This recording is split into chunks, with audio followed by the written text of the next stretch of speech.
Okay, round two. We are back at Juniper Level Botanic Garden, home of Plant Delights Nursery. And our first installment, we did a sun container. So it was a full sun container that you could leave out all year long and just let it go ahead and go. And it will perennialize for you. We used some evergreen things. We used a few winter dormant things. We're going to kind of take the same conceptual thought today, but we're going to work with a lot more shade plants. So if you have a balcony that is very shaded and does not get a lot of sun, this would be a good friend for you. If you have a spot in a pool that's going to be a very shaded area, we could do something like this out there as well. So we got a few different ideas in plants today. This is a gingerbread myoga. That is the white feather, and that is a ground ginger. So it is going to go dormant at winter, but it has that really beautiful variegation on the leaf. And a lot of the plants for the shade are going to have a lot limited flowers at certain times and a lot more vibrant leaf colors you'll be seeing here today. We are going to be thinking about doing some other options. We can go with a ruscus or an acuba. Either one of these makes a great center to the plant. This is going to be a little bit more evergreen for us, and this option will be going dormant. But with the contrast of the leaf, I'm going to go with this style today. We do have some friends to go with it, kind of as we talked about last time. We're going to look for some things to kind of fill up the pot and hopefully some things that are going to spill over the pot at the same time. I have looked at using some grasses. This ryope is gorgeous. This is the Okina, and basically it's going to turn all white about 75% of that grass blade going down. And as it gets hotter and hotter, it's actually going to start speckling up with green and then literally going to start turning deep green by this time of year.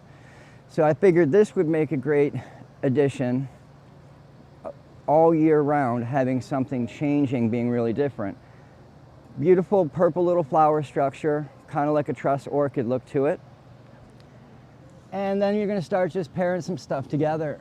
So I have looked at, this is our brand new begonia that's going to be offered in August. So if you haven't seen it yet, it's brand new in August. It's the Shining Moon begonia. And once again, we start getting some really cool leaf patterns and some really, really pretty color pop to it. So I'm definitely wanting to incorporate this. This is another begonia. This is the pewterware. We're also going to be offering this one up for sale in August. This one is going to be a little bit smaller, but I really like the fact that this has a beautiful silver leaf, but I'm going to go with something that's a little bit more heavy patterned for this container. There's a lot of other plants that we could use, such as Farfugium. This is a beautiful example of an Argentinium, and I just love the variegation on the leaf. This makes really good container shade plants, really nice foliage. There's a lot of the leopard plants that have different spots, and once again, a lot of this with shade is going to be more for the foliage than the flower.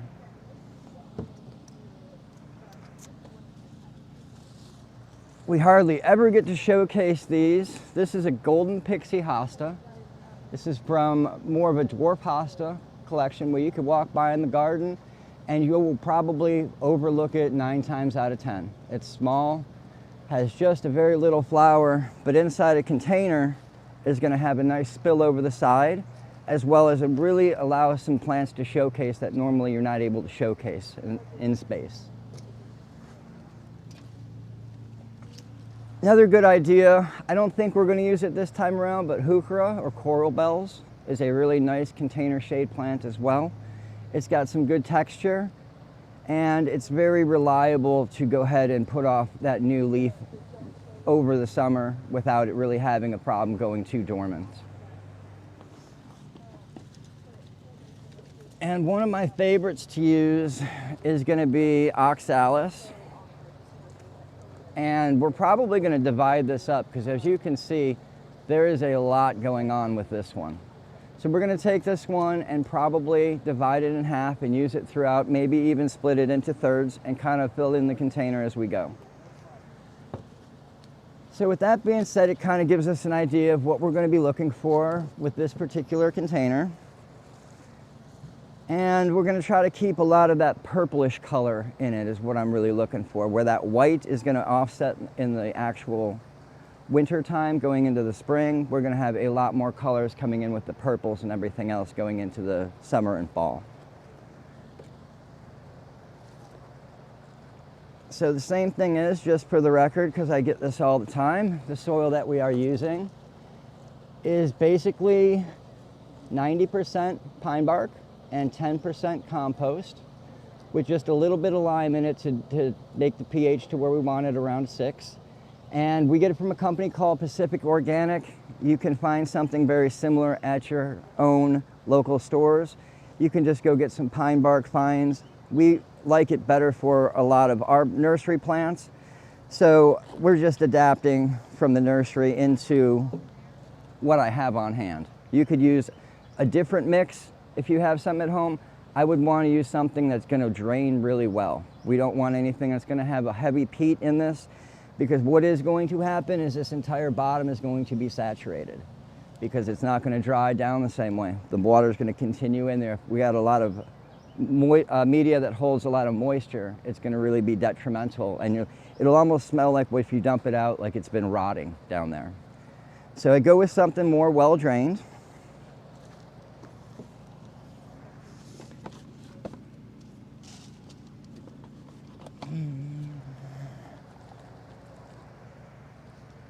And we're just looking to get some type of an idea of where we want to go with anything. Once again, just like we did last week, there's no right or wrong way. It really doesn't matter. It's all in the eye of the beholder. Nobody's going to yell at you. You can do exactly what you want.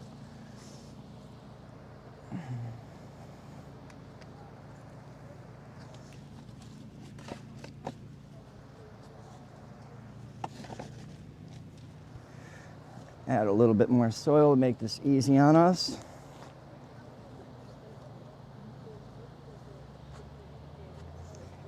And between the two variegations on the leaf, I figured that would probably just look nice and work well together. I do have some spillers. We are going to use another phlox. This one is the Wheezy Smith, and it is more of a woodland phlox. It's going to creep. There's very few things that I found walking around here that work really good for spillers in the shade. This is a great idea if you're looking for something that's going to spill over in the shade, have a little flower, have a little color. So we're going to incorporate that as well.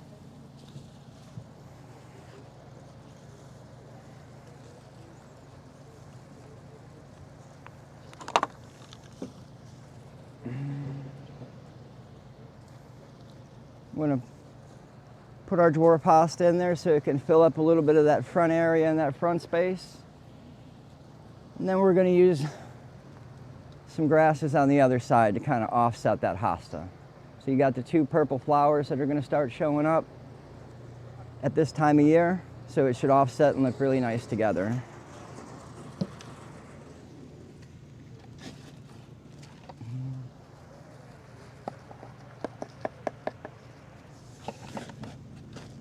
How big does that hosta get? That's it, literally. They're dwarf hostas, and like I said, I really enjoy using them in this kind of an application because all in all, they don't ever really get showcased the same way. People kind of, overlook and ignore them, especially if you're walking in the garden. You have all these big, lush plants, and they kind of really just get overshadowed in what they have going on.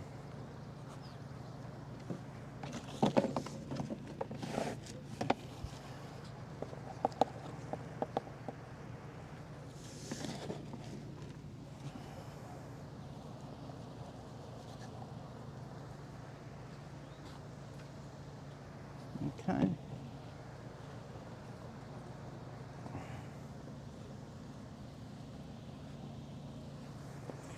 Now, like I said, I'm going to take some of the oxalis and I'm going to go ahead and just separate it out a little bit.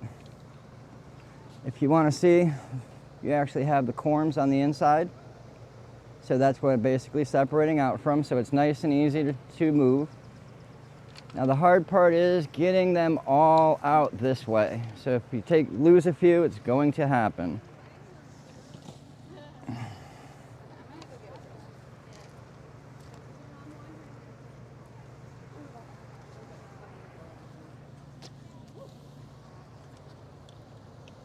And I'm just gonna add these as I feel. Once again, there's no rhyme or reason. There's no right way, there's no wrong way.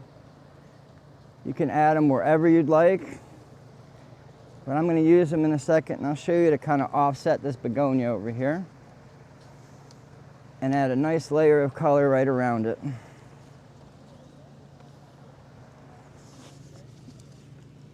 And like I said, every time you do this, you're going to lose a few. Don't worry about it.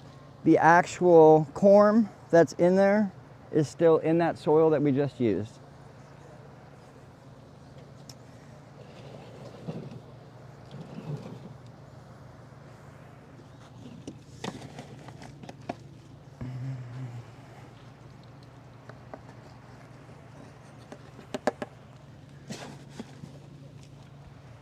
And same thing, we're just going to fill it in a little bit here.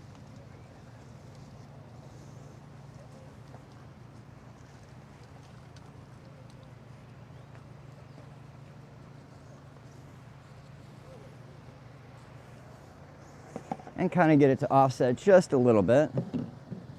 And then we're going to come back in here, and I want a few things just to kind of spill off the sides.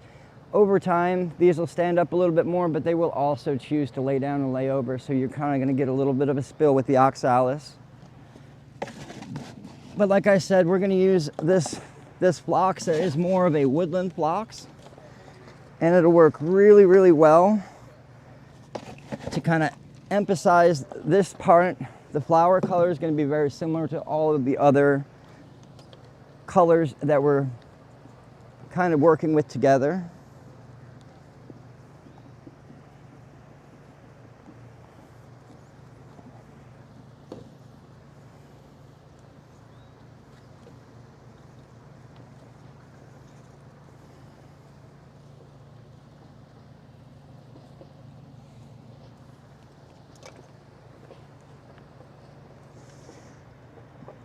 And these ones you kind of do got to be careful with.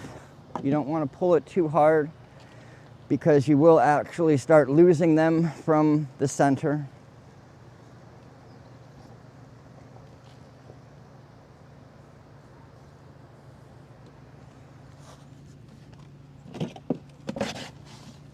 What does loosen them from the center? Just pulling them apart. Yeah, you just start separating them. They're very fine. So a lot of times if you try to pull something out of a pot, these ones you actually want to tip over more and kind of work them out that way. If you try to yank it up, you're going to end up with the whole plant in your hand. It probably will come back on you, but once again, it's not really what you're trying to go for.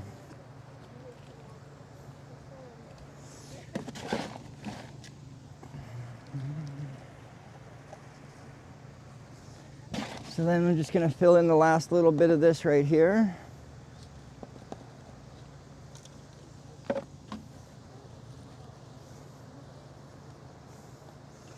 And I want to definitely give it room to fill in and grow.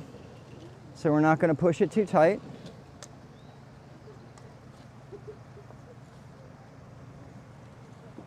Make sure we got soil on top of everything in here.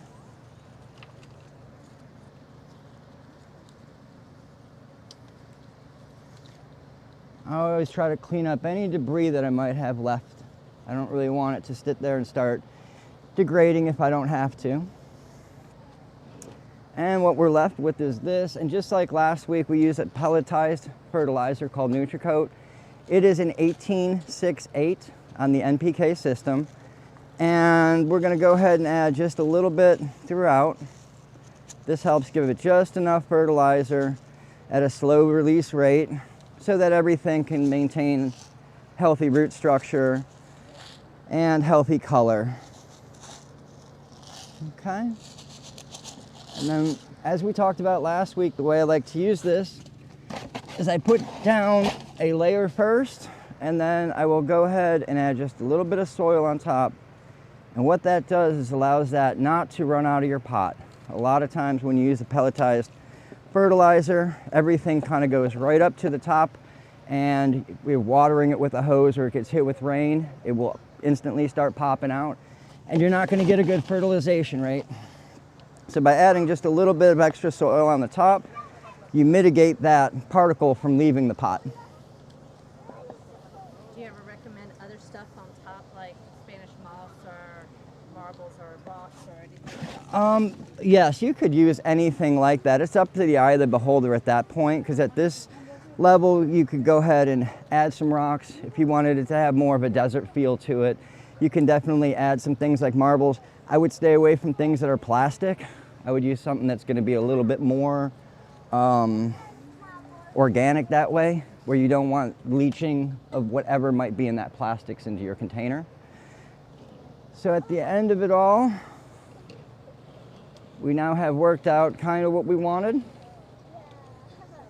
And this begonia, once it starts really going, is going to really fill in this back area. The grasses will work really good in the winter time. Some of this will go dormant for us. Some of it will be evergreen. We do have a few evergreen things in here. But for the most part, what I was looking for with this one is to have it really come down in the winter time and not remain evergreen. If I was looking to do more of an evergreens, we'd be using things like these, like we talked about earlier, the Akuba or the Ruscus. Those are going to be year-round, as well as some other choices like the Farfugium, which would be more year-round. This one, I wanted to create something that would be a little bit more whimsical with the small hostas, as well as to really fill in with the oxalis and kind of showcase the foliage between the zingiber and the begonia. Any questions? How hardy is the gum? What gum? That's going to be good to zone 6B. So it should be okay in the container. It's centered in the container, so it's going to have a little bit more insulation. I'm using bigger containers for that as well. You want to try to keep things that are at least a few zones above where you're trying to be at. So if I tried to put things from just 8A in here, a lot of them are going to be too cold on the root system to allow that thermal cooling, because they're not in the ground, there's no geothermal. They're going to be more exposed to the elements, and they're going to have a hardier root system in order to do that. Well, we appreciate you coming out today. Once again, we will be showcasing this Sterling Moon Begonia. This is going to be available August 1st online. And we do have a limited stock of those, so if it's something you're interested in, you could easily set your card up so that you could buy that right away. We will ship it out to you. If you are local, you're welcome to come here, pick it up. And we appreciate everybody coming out. Thank you for your time. And please enjoy the gardens and shop the nursery if you feel like you need to.